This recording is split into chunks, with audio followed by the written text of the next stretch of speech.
Сайн байцгаана уу хүүхдүүдээ. Өнөөдөр та бүхэнд багш нь монгол хэлний хичээлийг төлөвлөж байна.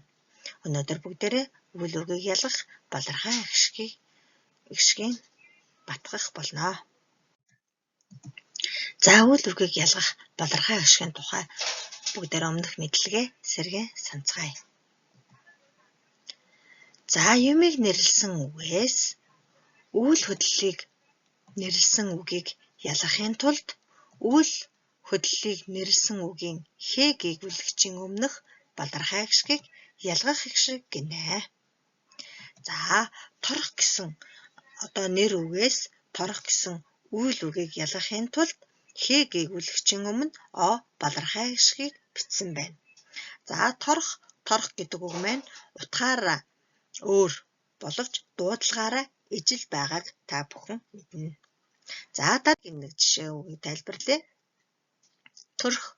За төрх гэдэг нэр үг маань хүний нүүр царай дүр төрхийг илэрхийлж байгаа бол төрх гэдэг маань хүүхэд төрөх, санаа төрөх гэсэн үйл үг болж байна.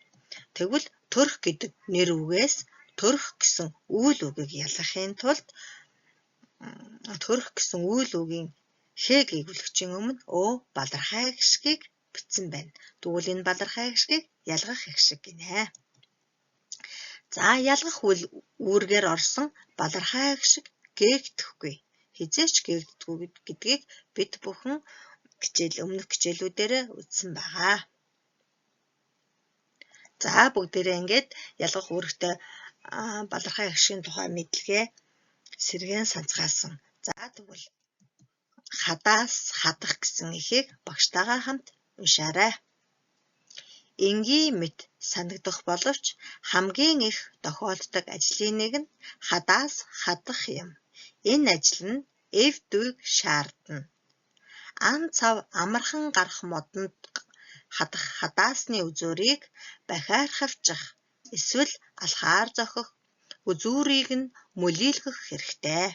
Мөн хурууга няц зохих аюултай тулд бахийг ашиглаж болно. За ихээ анхааралтай уншаад ойлгосон бол дараах даалгаврыг гүйцэтгээрэй. Эхээс үйл үгийг ялгах үүргээр орсон балархай гişгтэй үгийг түүж бичээрэй. Хоёрт нь ялган бичсэн үгнүүдэд тохирох залгуурыг залган бичээрэй. Эхийн сүүлийн өгүүлбэрийг асуух, захирах, анхааруулах өгүүлбэр болгон хувиргаж бичээрэй. Эхийг чэйжээр бичиж зөв бичих чадвараа хөгжүүлээрэй. Даалгавраа хийгээд багштай илгээгээрэй. Хөл хориотой үед бие дан суралцж байгаа хөөрхөн шавьдаа амжилт хүсье.